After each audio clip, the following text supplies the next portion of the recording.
The Indianapolis Colts barely squeaked by the Falcons in Berlin, Germany. So, what did we learn about the Colts? Are there clear weaknesses to exploit now? And how do you, the fans, feel about Indianapolis heading into the bye week? Well, let's talk about it. Welcome to the Horseshoe Huddle Podcast, as always presented by Indianapolis Colts on SI.com. I'm Drake Wally, co-host of the show, deputy editor for the site. We've got Noah Gebert, co-host of the show and analyst for our site. Boy, Noah, this not only was it pretty interesting to drink coffee while watching the Colts play football and eating cereal, but this was a game that it just had a battle written all over it for some reason. Yeah. And boy, there's a lot to unpack. But how you doing, man? How was your weekend? And what the hell do you make of this crazy game that unfolded in Berlin? Yeah, it was good. I wasn't ready to feel that much stress that early on a Sunday morning. So, yeah, it was interesting watching that early window. Colts undefeated in Germany now. Their second game? We went to Frankfurt in 2023 and beat the Pats there.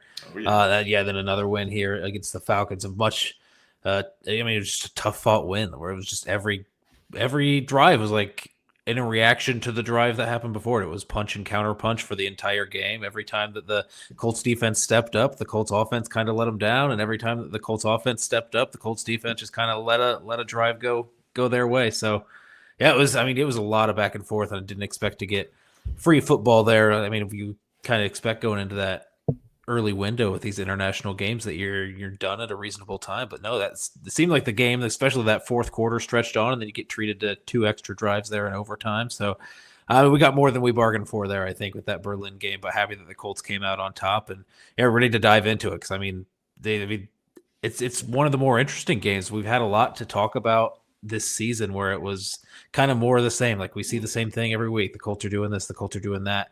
This is 2 straight weeks in a row where we've finally started to see some cracks with this Colts offense, and they were able to overcome those on top of a really huge performance from Johnathan Taylor. But yeah, definitely some things to address. So excited to dig into that with you. Yeah, and we'll kind of dive into it here, but it was a game that really showed that it was kind of similar in ways to the Cardinals game, where they really had to dig deep and they had to find ways to make things happen.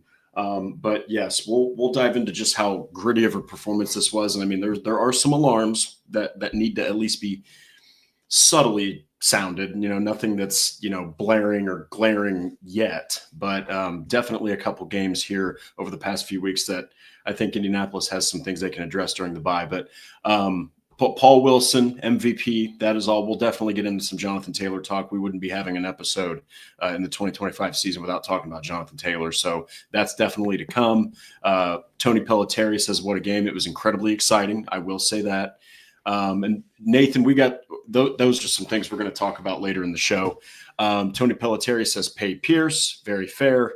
And then Patrick Rice says, coffee. It was whiskey and wings for me, no matter what time it was. Now my wife is more disappointed at my life choices now more than ever. So thanks for joining in, Patrick. I might have dipped a little bit of Bailey's into my coffee that morning as well with my cereal. Go Colts from Camacho Joe, of course. Thank you so much.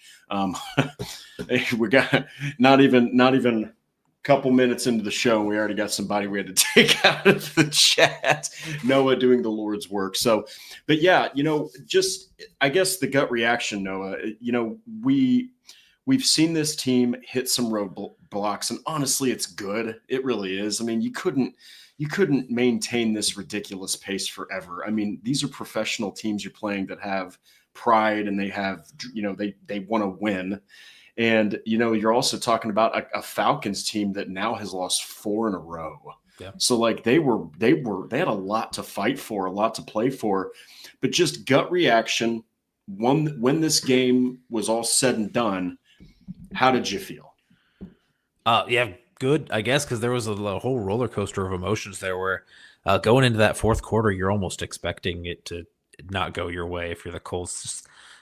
You get up on top there, and then the Falcons come back with that long drive there at the end of the game, and just kind of go up on top, and then you just like all the woes you had early on in the game with your field goal kicking situation. You don't know if you can really trust to go down there and get the win that way. I mean, so yeah, I guess I was kind of resigned to, hey, maybe this won't go the way that we're wanting it to go. They end up going down there and forcing overtime with that field goal kick that luckily went through, and then little shenanigans on the coin toss, right, where you think the Colts are getting the ball first, go to commercial, comes back that they're not getting the ball first, so then just relying on the defense there and seeing the defense step up. So I mean, overall, you're happy to get a win. It's not the same way that we've seen this Colts team win throughout the season with these 3 possession wins or leads at the end of the game. Like, they're fighting till the end. They had to make a comeback there in the fourth quarter and come out on overtime. And I mean, it was fun to watch. And it's not like it's a team that was like this juggernaut on the other side, the Atlanta Falcons. They're definitely a team who's got some dudes on both sides of the ball and is a really feisty team. But I kind of compare that to kind of like the Arizona Cardinals team that you faced early on this year, where they're not impressing anybody with the record, but they're fighting everybody, and you're going to really have to go toe-to-toe with them. And the Colts got more than their fair share of fight from the Atlanta Falcons this week and were able to come out on top. So, yeah, it's the NFL. They're going to be close games. You're not going to think about how close this game was when you get to your conversations in December and January. So just happy to take the win going into the bye week. I think that's a big thing that you're thinking about here is, hey, we didn't play our best football here. There's been some cracks with the offensive line, some ball security issues, some sloppiness, some health issues. Let's just get things cleaned up while you've got this bye week here after this international road trip and come back for the second half of the season strong. Yes, and I do like what Patrick mentioned there, that they're a good team. They just can't finish games. I mean, they lost to the Buccaneers by 3. They somehow got absolutely routed by the Panthers by 30 points. That was back in week 3. So that's the one outlier. They only lost to the 49ers by 10. The Dolphins definitely beat the brakes off of them. But the other games, they lost by 1 point to the Patriots. They lost in overtime to the Colts. This team has got moxie. They've got toughness. It's just there's serious execution issues, and like there's serious, a big ability. It's almost it's not even a lack of being able to finish games per se. It's an incredible ability to lose these games. Like I look at this team. I mean, they beat the Bills by 10. They beat the Vikings by 16. They beat the Commanders, but who the hell isn't beating the Commanders anymore? So, I mean, yeah, this was a tough team. They had a lot to play for. They had a lot of talent on the roster, and don't forget that defense. I mean, as we'll get to, they can beat the crap out of you. I mean, they have got a lot of talent, a lot of young talent. But yeah, and real quick, Paul Wilson. I hate to see that comment, but I get it. And the reason I hate it, Noah, is because when the Colts were looking for a head coach, I really wanted them to get. I'm right on board with you. Yeah, absolutely, for sure. Definitely. I thought he was a hot name in that coaching cycle. Would have been kind of the opposite to what you had before you brought that in, where you were going away from this Frank Reich offensive mastermind, like just getting a defensive CEO type. I thought would be a good move. Falcons obviously thought that as well, and the Colts kind of went the opposite way. And I think the Colts are at least this point, maybe it wasn't looking so hot early on in the season, but at this point, very, very happy with the decision they made going with Shane Steichen there. Yeah, and it's even more credit that Steichen could defeat a coach like Raheem Morris, who has his players bought in. So, but yeah, we'll go ahead and jump into it. So, heading into the bye week, 8-2, it seems like there are endless lines of detractors that just won't give this team its due. Oh, well, you beat this. Oh, well, you beat that. Good for you. You got destroyed by the Steelers. In fact, there was, I don't know where they came from, but man, so many Steelers writers, analysts, personalities on X. Noah did the wise thing and got the hell off of X like a sane human being. But I know that you didn't see this, but after Johnathan Taylor's big game, there were Steelers fans or whoever just posting, well, he didn't do that against Pittsburgh. Yeah. He didn't do that against Pittsburgh, and there was this like massive, almost just rise of Pittsburgh people saying, well, the Colts, they're frauds. We fraud checked them. Well, after last night, Steelers fans, I just think that you have your own team to worry about for sure. Whatever's going on there, good luck. But 8-2 heading in the bye, your only losses are, regardless of what happened against the Chargers, the Steelers are a good football team. They're very well coached. The Rams, for God's sakes, Matt Stafford's out there just absolutely laying waste to every defense, becomes the first player in NFL history to have 3 straight games with 4 more touchdown passes and not a single interception, just playing lights out. How do you feel about this team? Because it's just like J.J. Watt said after they did lose to the Steelers, if you can go and beat the Falcons, you can go into the bye at 8-2, you're feeling incredible, and they are still the number 1 team in the NFL.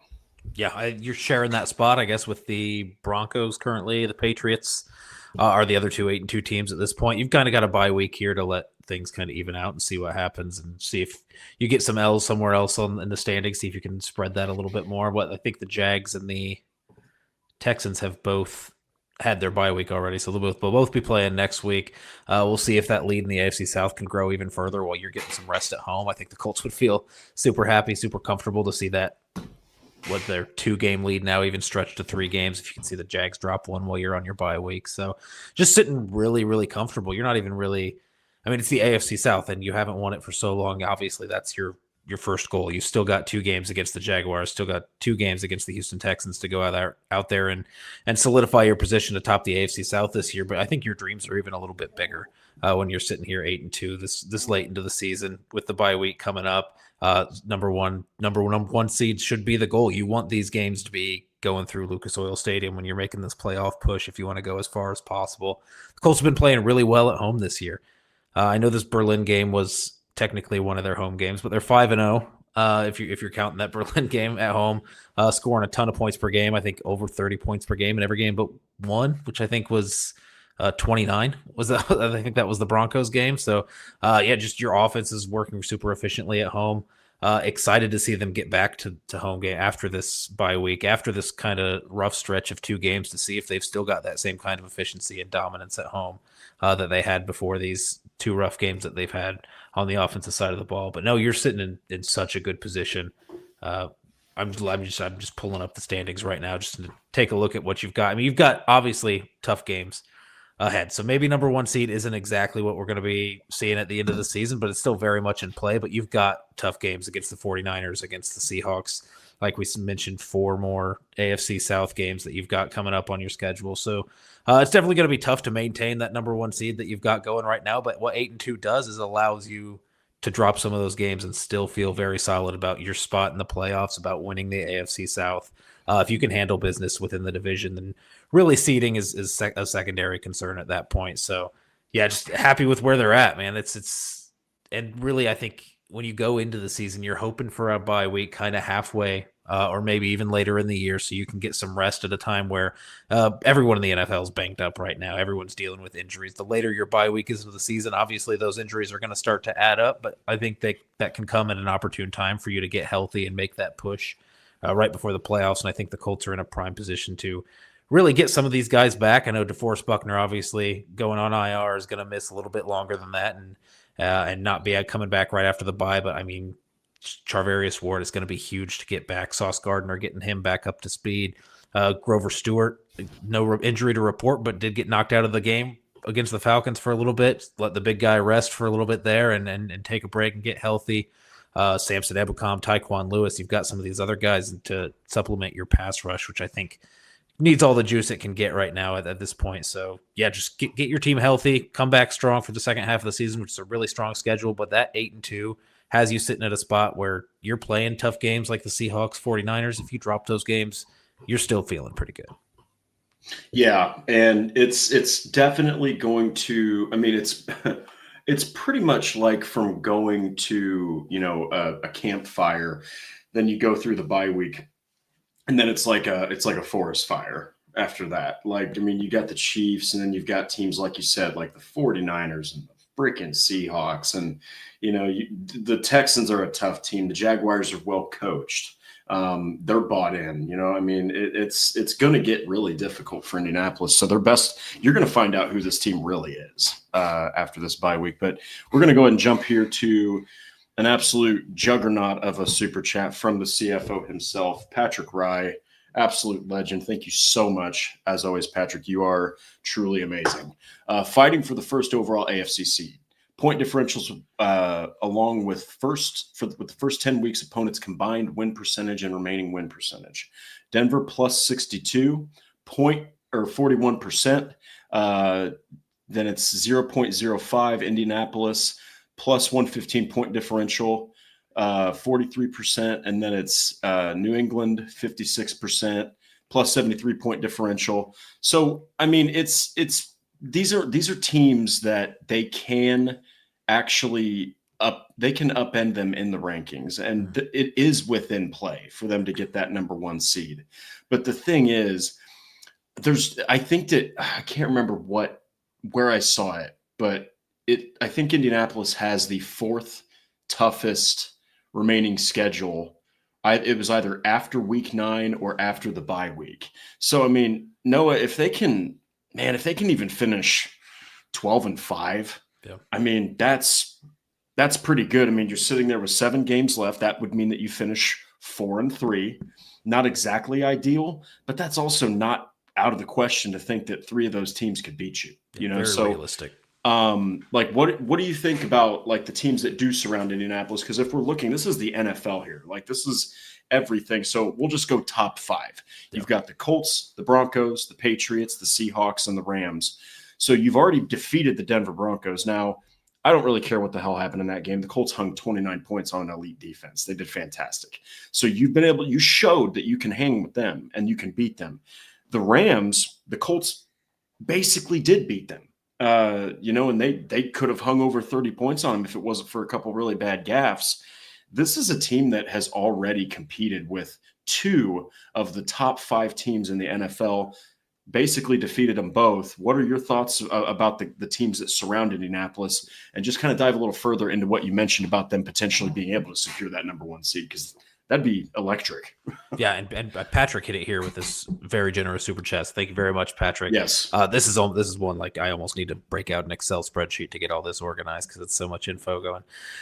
Just in that comment there. So, but yeah, just the main things that you're looking at right now, just in terms of, I'm just going to be reading this off of Patrick's thing. Just in terms of point differential, obviously Chris Ballard, huge proponent of point differential. He thinks that is kind of how you measure against other teams. Record can be fluky here and there.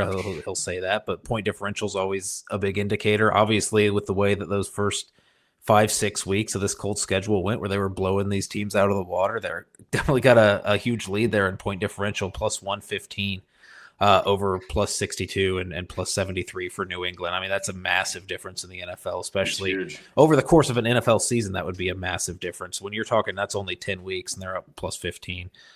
Plus 115. That's just huge. It's number 1 in the NFL by a long shot there. I'm not so concerned with the combined win percentage of teams that they have already played. That's obviously going to change throughout the season. Sure. But honestly, like Denver at 0.4 or 40 or 41 or 40, around 42% win, 43% for the Colts. The Broncos have played a very similar schedule in terms of just win-loss record of opponents that the Colts have. So if you're talking about week schedules for the Colts, first week schedules for the Broncos, they're pretty similar.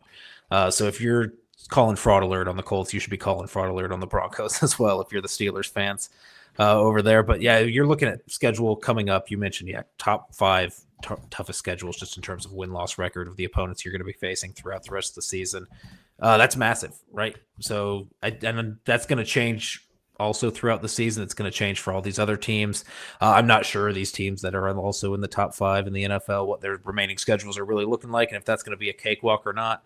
But yeah, I mean, just like we say with all these teams, even if you're playing these teams with a lower record, I mean, the Bills just lost to the Miami Dolphins. It doesn't necessarily even really matter who you're playing throughout the rest of the season. You just got to handle your own business and get through the season with more wins than losses. You mentioned 4-3 maybe being a possibility of what could happen throughout the rest of the season, getting you to 12-5. I think that's very realistic looking at the Colts schedule, and shouldn't really be that much of a disappointment. I think if you're the Colts and Colts fans go in there, like, you play this tough game against the Falcons, you're going to play against some tougher opponents that you're going to have some of these sloppy mistakes, and hopefully you can get those cleaned up, but you're not always going to survive putting the ball on the ground 4 times like the Colts did this game and still come out on top. So yeah, there's some of these other teams that are up there, especially I'm just looking mostly at the Patriots and the Broncos because those are who you're fighting with in the AFC right now. And then you've got the Chiefs also, who I think are a little bit of a dark horse, who are 2 games behind, but we'll see what this game what this game ends up being this week after the bye when the Colts go into Arrowhead. If the Colts drop that game, then you're 1 game behind the Chiefs are and the Chiefs would have the tiebreaker. So, I mean, there's definitely other teams that are in the mix that you got to be worried about. It's just all about the Colts handling their own business here from here on out.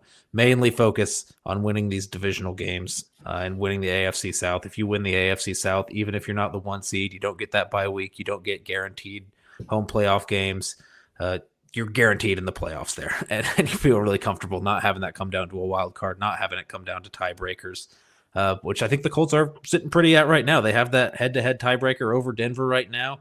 Unfortunately, not going to get to see them play the Patriots and gain a tiebreaker over that. But your 1 loss in the AFC this season was against the Steelers. Yeah, last week. So you're all but 1 win in the conference. So that's going to help with tiebreakers going forward as well. There's just a lot of variables that are going to be coming into play when you're trying to manage this playoff seeding. I try really hard not to think about it too much when you're sitting here in week 11 of the NFL season with so much time left to play because there's so many variables and so many possibilities. I could sit on the ESPN playoff machine for days and just kind of go through all kinds of different permutations of how the season might end up and what the seeding might look like. Just play who's ahead of you, and you got your hands full enough if you're the Indianapolis Colts with the teams that you have on your schedule. Yeah, and look, it's all that you can do is play who's in front of you, and that goes. I do like Patrick's other comment here. Let me see here.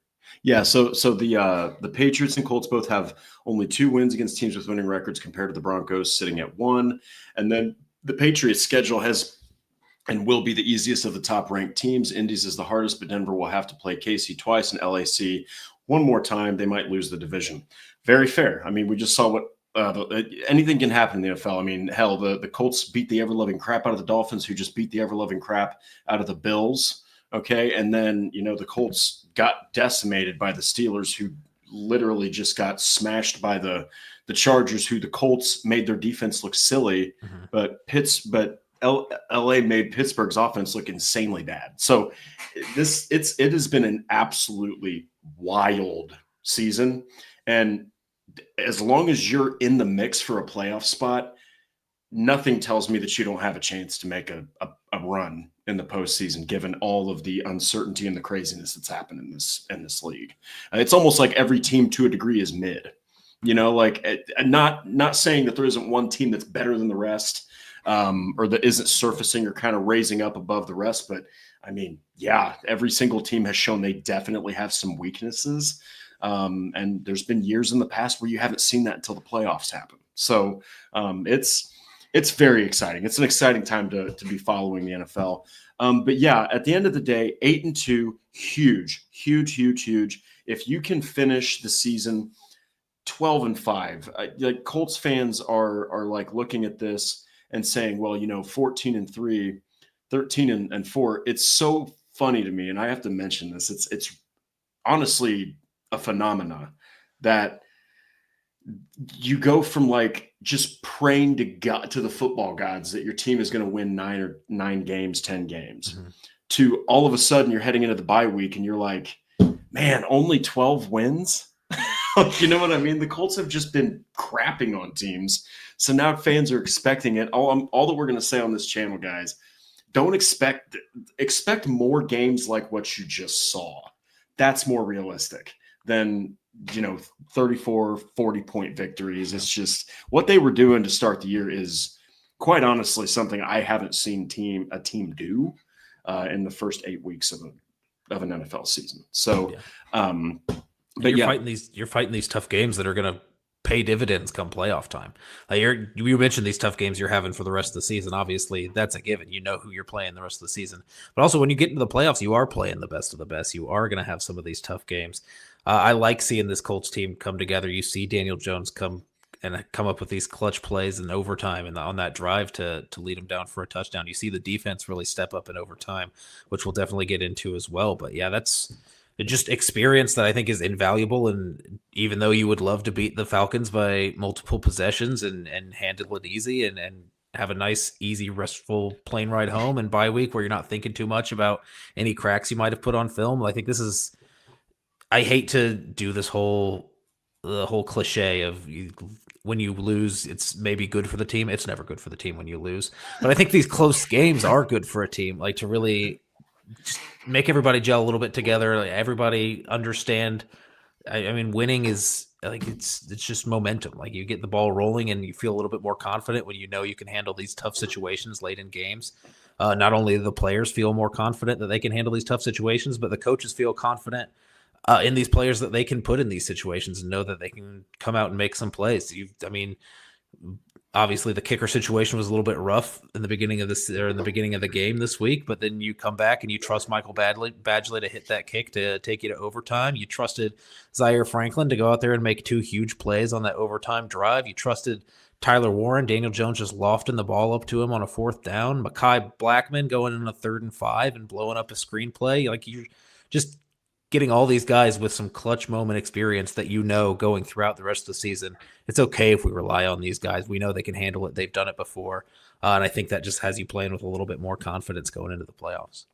And it should. And that, I mean, if you're a coach and you can just look at a situation and say, I trust what I have, that's huge. That makes you, I mean, it's just like in life. If you're confident, I mean, you might fail and fall short, but you at least were bought into what you were doing and you were sure of it, and it probably was the best possible failure you could put forth, so this was a great game. It's a good game that they needed to have a game where they had to come back.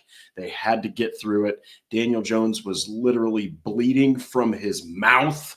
Looked like he had lipstick on, dude. It was honestly kind of like a horror movie scene looking at Daniel Jones, and I don't even think he realized that his teeth were bloody. But I mean, it was that's a microcosm for this game for Indianapolis. It was like a heavyweight boxing match that they outlasted. They got knocked down a few times, got back up, bloodied and bruised, and they still won the damn thing. So that's exactly what you're hoping that you're going to run into at least a few times. You got to be battle tested. You can't just walk into the playoffs and have decimated all of your opponents, because you're going to run into a freaking wall. I mean, it's just going to happen. So, but yeah, we have to jump into the offense here, and we'll get to Johnathan Taylor. It's going to take a bit for us to talk about what this man just continues to do. He's putting up some insane numbers, but we'll go ahead and start with Daniel Jones.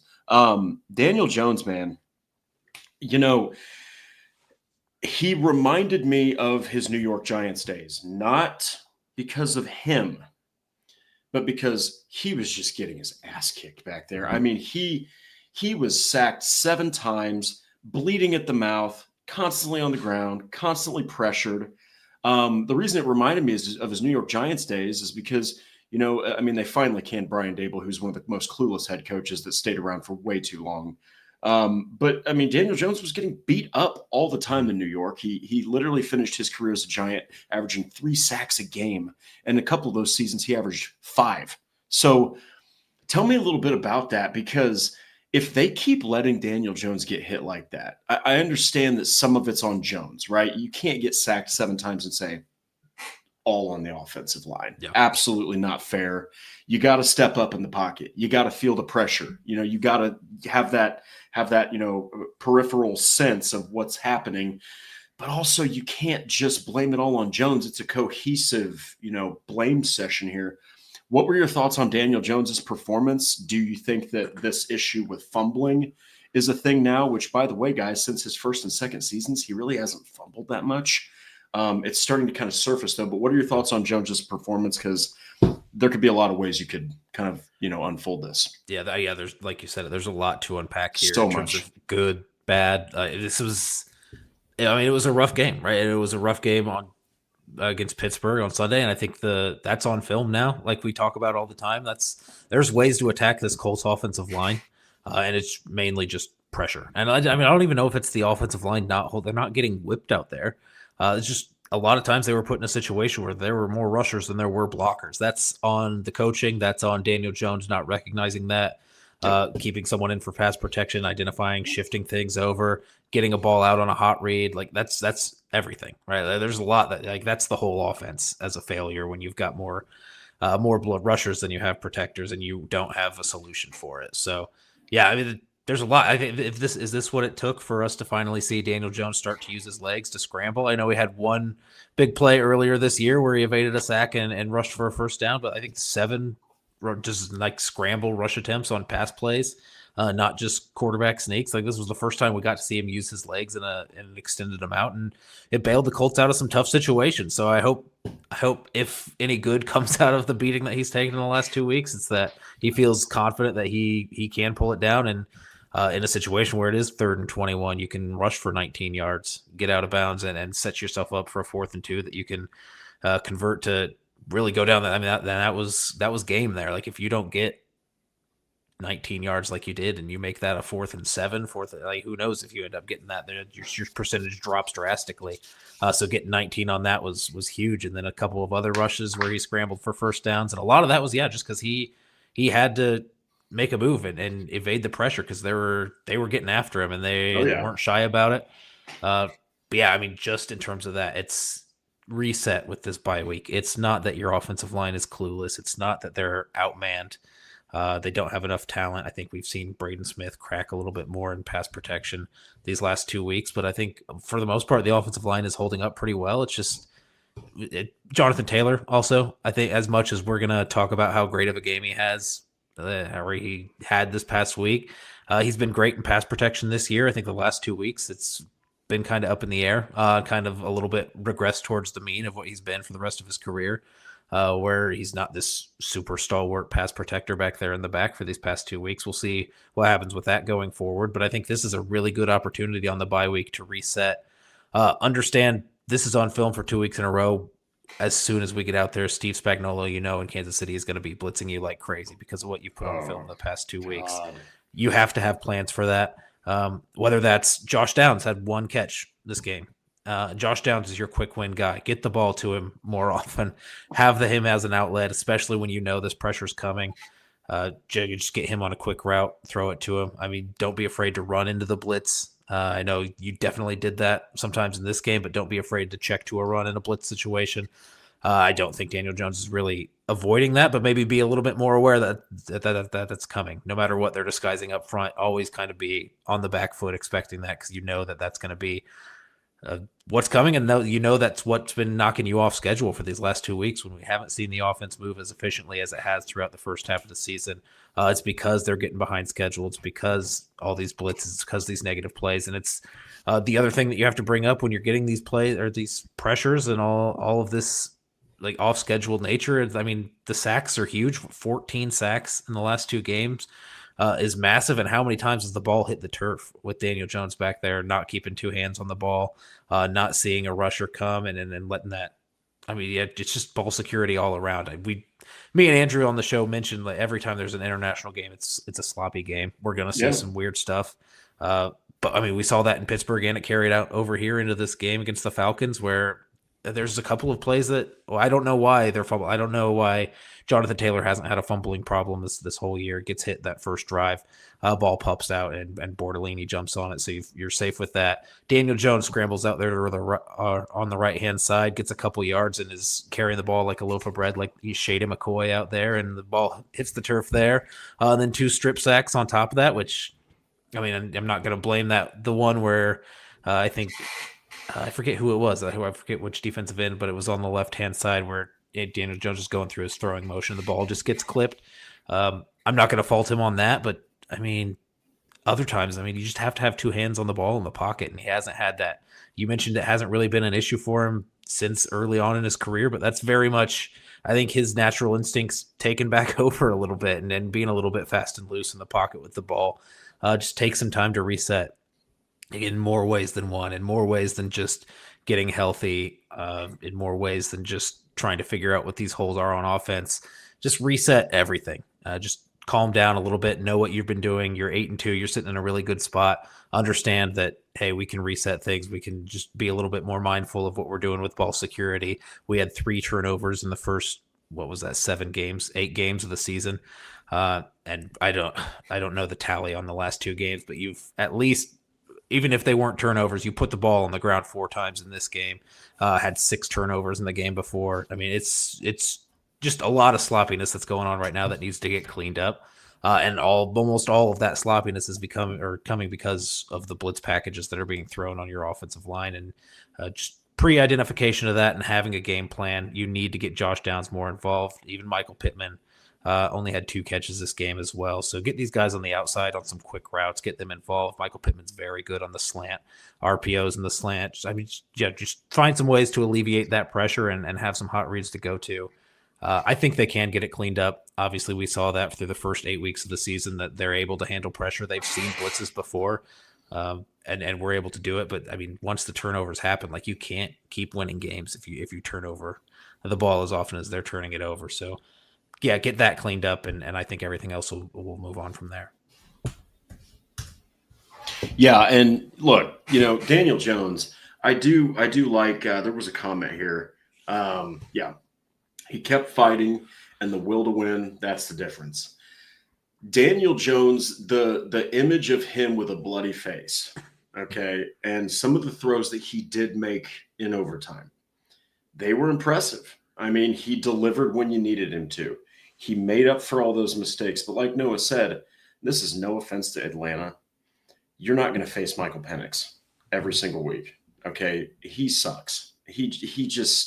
He's not a good quarterback. Like, he really helped out the Colts because he just can't hit the broadside of a barn. So, like, the Colts definitely showed some weaknesses in this game on offense. But yes, like you said, I mean, he fumbled 3 times, lost 2 of them against the Steelers. He fumbled 3 times, lost 1 this time against the Falcons.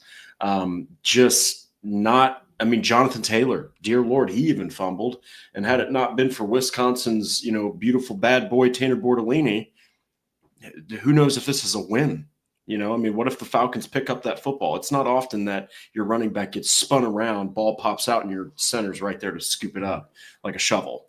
So a lot of things to clean up. But hey, man, Daniel Jones, he went out there and he got the job done. But there's a lot to clean up. So we'll just kind of like briefly nail this right here. Tyler Warren, absolutely just incredible. Yeah. I mean, 19 completions on the day, 8 went to Warren, 99 receiving yards, a long of 24 on 10 targets. He led the team in receptions, in yards, in targets. I mean, we can make this brief. Tyler Warren, man, I've said it once and I'll say it again, Noah. He just looks like he's been playing in the NFL for 7 or 8 years, with a couple Pro Bowl nods and a few seasons where he's eclipsed 1,000 yards. There's been 2 or 3 really awesome catches from Colston Loveland, and Bears fans are saying that it's the best tight end in the draft. It's like, just stop. I mean, this is the guy right here. He's a top 3 tight end already. And honestly, this is probably the best game he's put up. Yeah, I'd 1 yard shy of 100 yards to match or to join the Alec Pierce and Michael Pittman club that they joined last week. Still hasn't had a 100-yard receiving game, but 8 receptions. I think we only really need to talk about 2 of them, and Sure. Those are the 2 near the end of the game. That's that 4th and 2, where Daniel Jones just kind of. I mean, Daniel Jones was under pressure, right? It was 4th and 2. The pressure had been working for Atlanta the entire game. Pressured him again. It was a good call, and Tyler Warren was covered really well on the flat route that he was running to the left-hand side.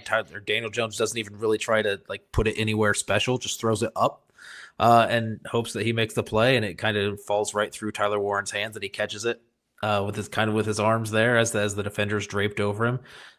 Big time play. That's the game's over if Tyler Warren doesn't make that play. That's and when right. The ball was in the air, I was like 80% chance, 90% chance that's going to be an incomplete pass or an interception.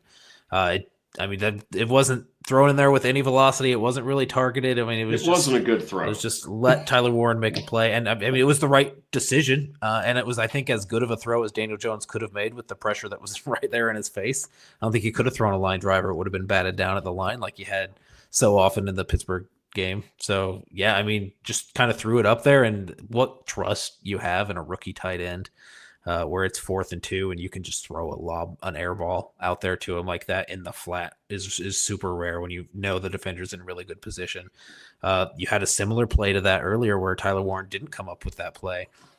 Daniel Jones throws it kind of high and behind him on his shoulder there, and it gets ripped away by, I think, Caden Ellis on Atlanta, and they reviewed that to see if it was a fumble, but he never had it. I mean, it was just the accuracy wasn't there, and Tyler Warren didn't come through and make that play.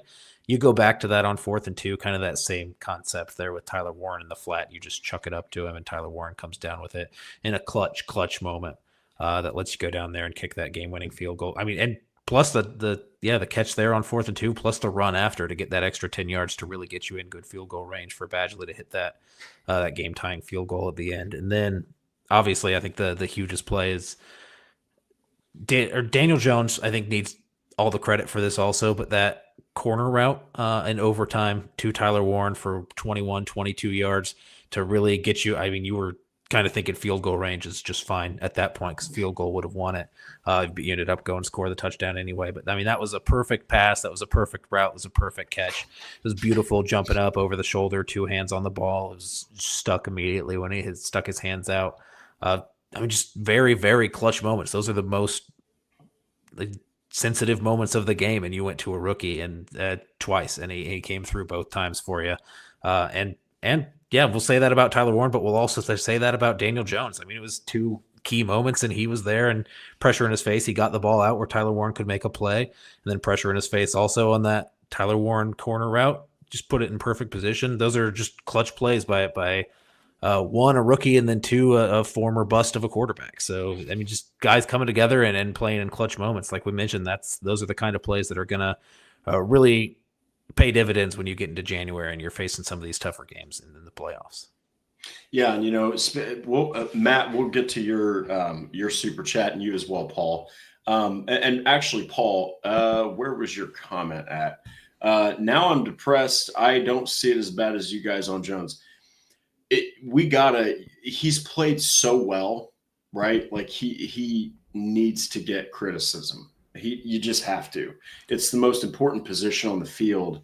And I think there was another comment. It was AL Val. Jones is the best QB we've had in years. No, we're not going to dispute that. But I mean, Paul, dude, you're happy if you're bitching about your quarterback for the first time in weeks 9 and 10. Yeah.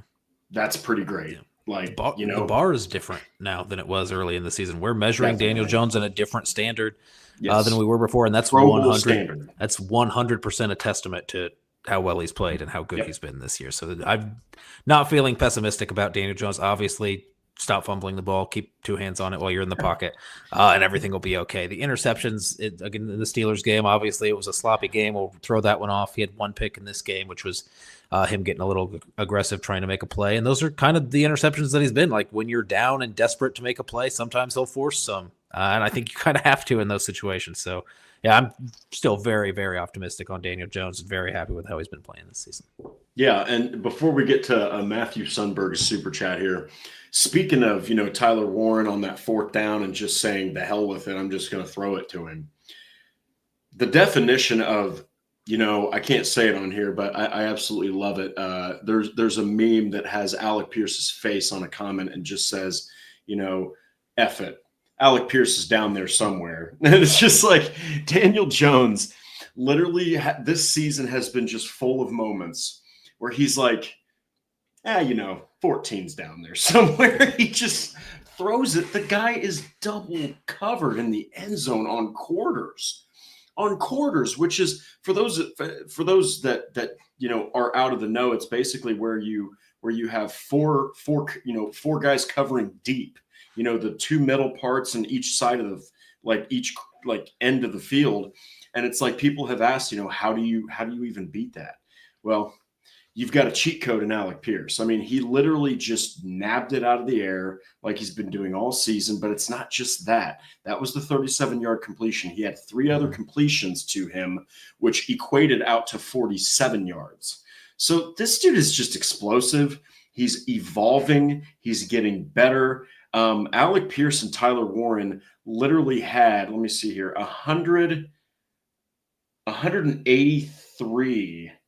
Yeah, 183 of the 255 passing yards from Daniel Jones. I mean, Alec Pierce, he needs, it's a must to extend him. Yep. I mean, you cannot let this guy hit free agency. If you do, oh my God, there are teams out there that are probably trying to ink up offers as we speak. Yeah, and it's kind of hard to stack him up against.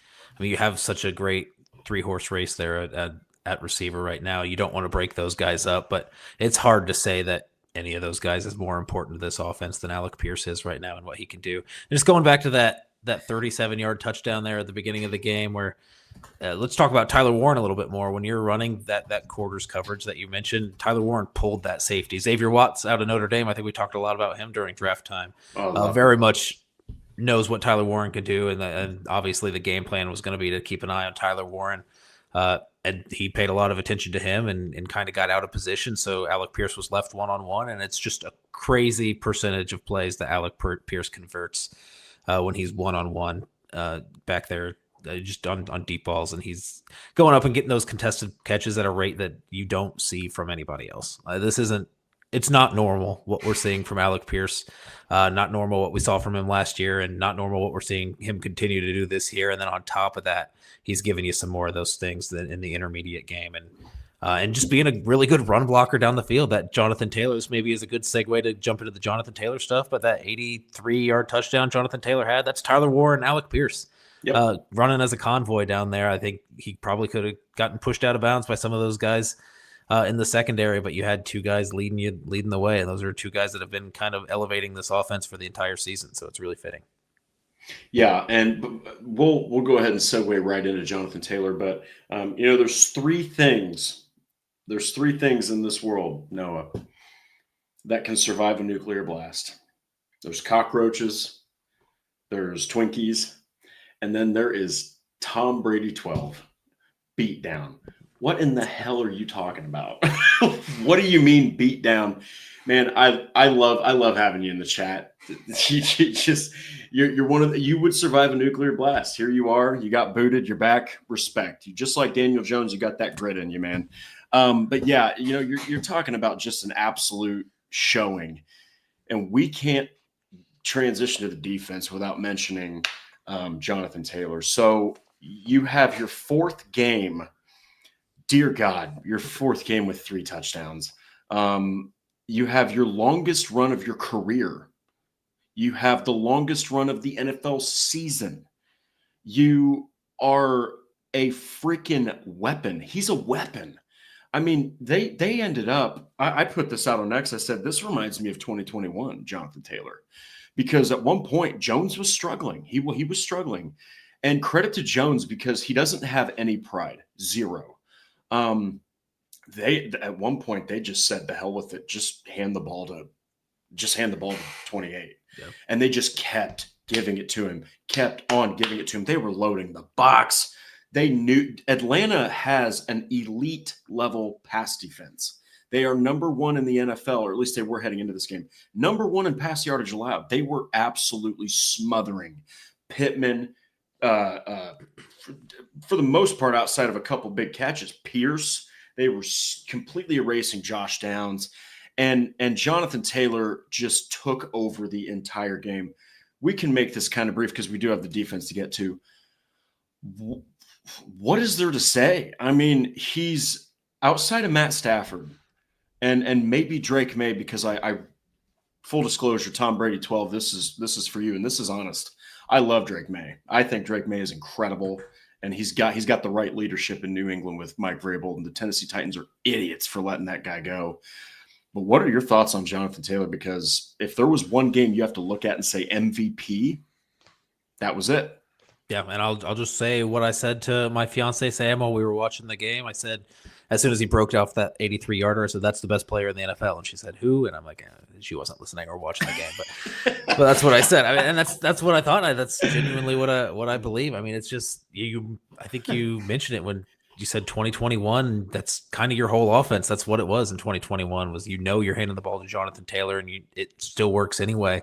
And it hasn't really been that way this year, where you've had the threat of the passing offense, but you didn't get your passing offense going this game. This is the first time this season where you just kind of kept giving it to JT, and we're like, please bail us out. And he did, and he delivered in a huge way. And that 83-yard run was just the perfect moment to kind of spur this offense to.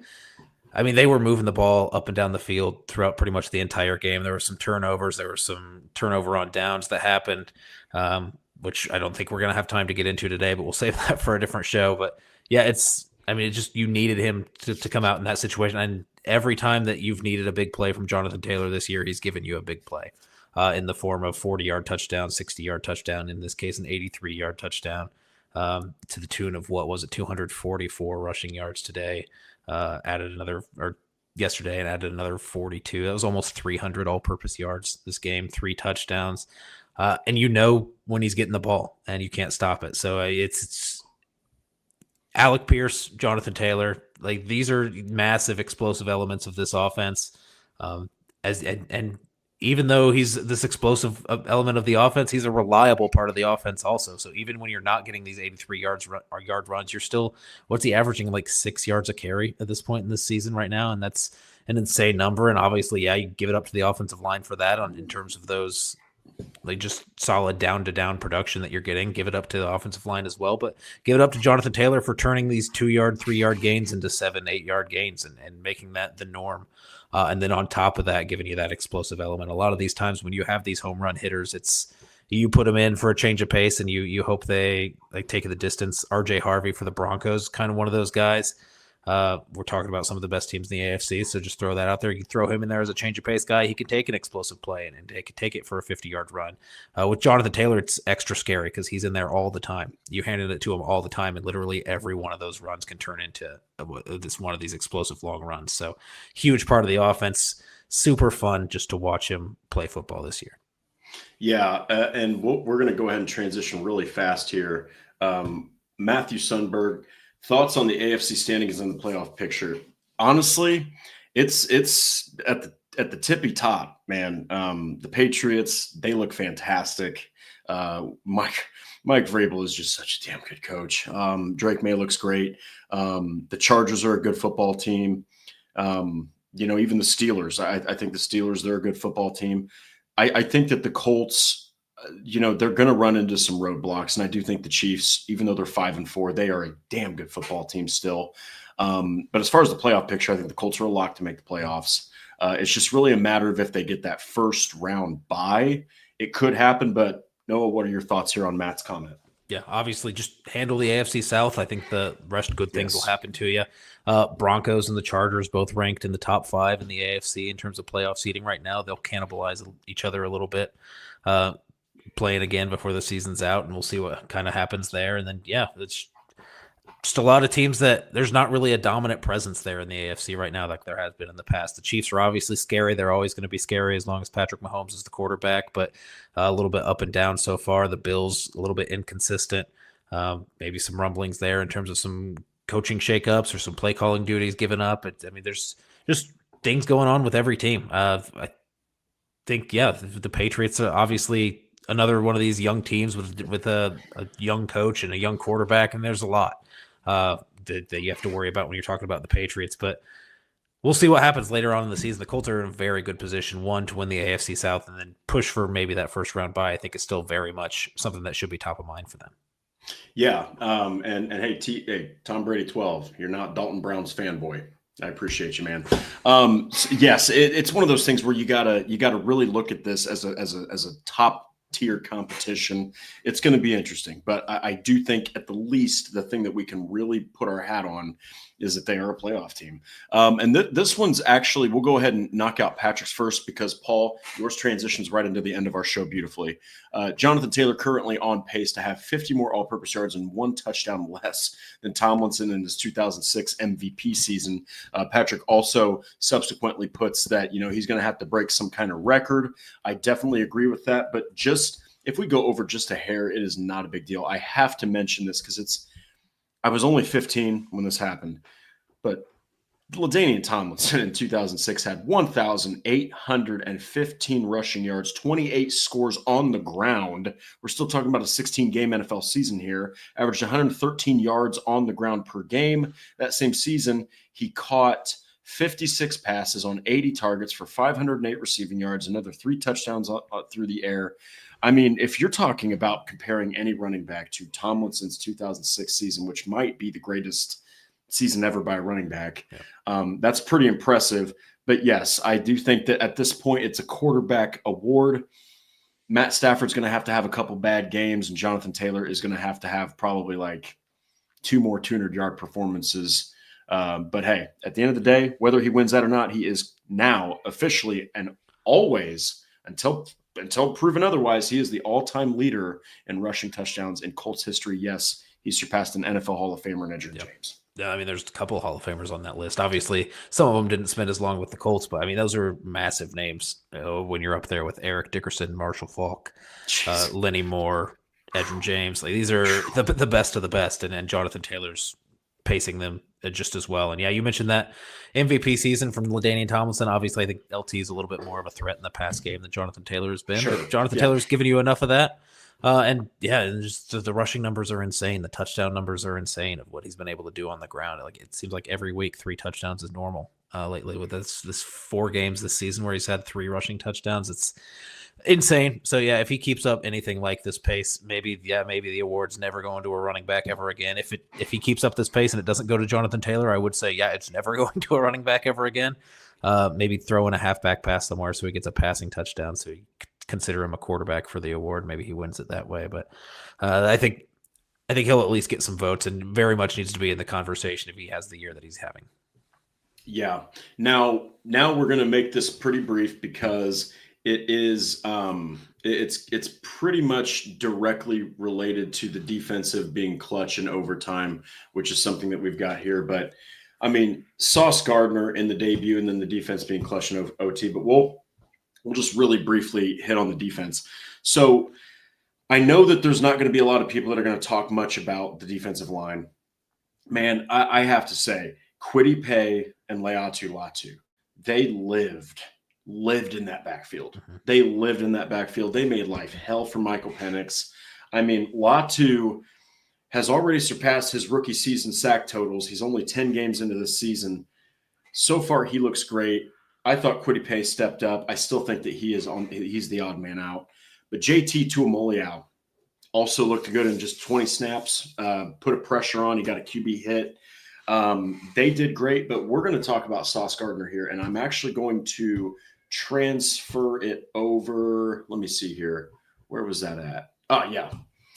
Props to Sauce. Went from New Jersey to Indy to Germany, was learning on the fly. There is a picture, Noah, that surfaced all over. Even Sleeper did this, where he's falling on his ass. It's a soccer field, by the way. And he's falling on his ass on a 2-point conversion where Drake London catches it. Outside of that, he allowed 2 completions. He held Drake London in check for the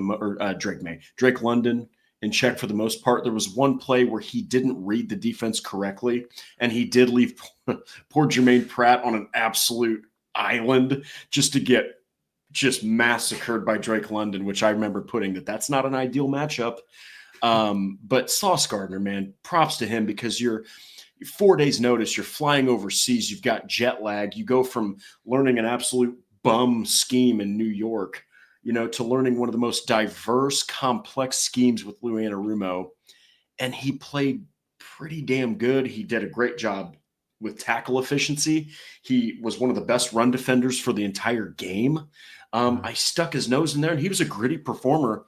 Tell me a little bit about your thoughts on this Sauce Gardner trade, because it is 2 first-rounders. But, hey, man, when your CEO gives you the blessing and says, do you want to fix this for a little bit, or do you want to fix this long-term, and just says, go ahead and give away 2 first-round picks, it's ballsy. And honestly, once you get Charvarius Ward back there, I want someone to name me a defense that has literally 2 shutdown corners.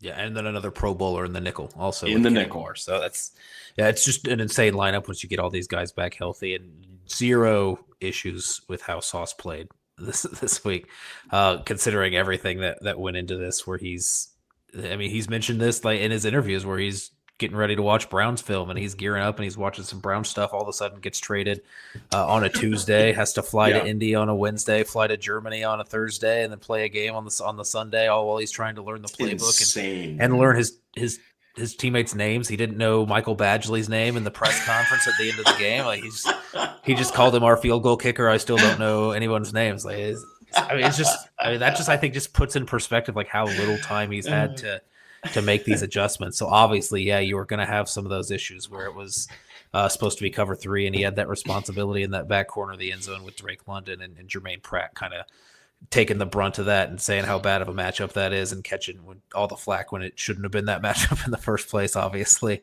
But yeah, those are you expect that to happen. He was, been a really good run defender all season, showed that again here in the Falcons game. And then, I think that 2-point conversion play to Drake London is obviously the one that you're talking about, the pictures on socials going around of him falling down and kind of getting tripped up. I feel like their feet got tangled a little bit on that out route. And it's a one-on-one against a really talented receiver. Like one-on-ones are always skewed towards the offense anyway. Even if Sauce, was playing at his peak and knew the offense or knew the defense inside and out and had plenty of rest, not dealing with jet lag, not dealing with everything that he'd been dealing with, the offense wins those plays 50% of the time. Like even if you have one of the best corners in the league, no issues with what happened there with Sauce. And he also in that press conference taking that super personally and understanding the severity of what that play meant, and like trying to tell his teammates he had their back, and everyone kind of lifting him up and elevating him, just him integrating into this locker room so well, and him just being a really stand up and mature sounding guy from everything that I've seen from him about this move. That we talk about this bye week coming at a good time for guys to get healthy, for the offensive line to get right, for Shane Steichen and Daniel Jones to address these pressure concerns you're getting on the offense. I am not happier for anyone else on the NFL or in the NFL for a bye week than I am for Sauce Gardner finally getting a break after the whirlwind week that he's had, giving him some time to reset and come back strong. And maybe, I don't even know if that's long enough, a bye week, and then coming out and facing the Chiefs, but at least he'll be way better off than he was coming into this game. So, Sauce, no issues with how he's played. I think in the long term, this is gonna work out really well. Yeah, and something else that I love is that no one's talking about the freaking damn near interception where he ran Drake London's route for him and almost took away the football. And if he had an extra step, if he wasn't falling forward, if he has his feet under him, he's going to take that to the house. So, Sauce Gardner, man, when it happened, I'll just share this real quick. When it happened, the trade deadline's approaching. You're like, okay, Indianapolis is going to do something. They got to do something. Oh, it's going to be the pass rush. It's got to be the pass rush. And when it was Sauce Gardner, not only was I absolutely floored with surprise, it was literally the last possible guy I would have ever expected the Colts to just go and say, you know what, let's give away the house. When have you ever seen a midseason trade? It has to be the biggest trade in franchise history. It literally has to be the biggest, most just explosive trade. So we'll see. It's a hell of a trade. It's a hell of an addition. Lou Anarumo is going to absolutely just be so giddy the rest of the season, especially once Mooney Ward arrives. That is going to be a terrifying tandem to have to handle, and it's going to help the pass rush. So, but guys, that is our show. I'm going to make sure do we have any other wow, what an episode, guys. Thank you so much. Patrick Rye, Matthew Sundberg, Paul Wilson, Patrick Rye 2.0. You guys are absolutely fantastic. Tom Brady 12. Got my eye on you, man. might meet you in the AFC Championship there. Drake London versus Daniel Jones. That'll be incredible. But at the end of the day, this is a team that's very exciting to watch, and this bye week could not come at a better time. But like the Horseshoe Huddle on Facebook, follow Indianapolis Colts on SI. On X, we are at Colts_SI. Subscribe to the Horseshoe Huddle on YouTube and click the bell to turn on all the notifications if you want to listen to the Horseshoe Huddle podcast. We are on Apple, we are on Spotify, and wherever else you listen. So, guys, enjoy your Monday. We are not going to have an episode on Thursday. We're also not going to have one on Monday because why? The Colts are taking a break. We should take a break. You guys should take a break. Enjoy this week. Enjoy your weekend. We will be catching you guys again next week, and we're going to be talking about a very wonderful matchup with T-Swizzle's husband and Patrick Mahomes. So until then, take care, and we'll be seeing you then, guys.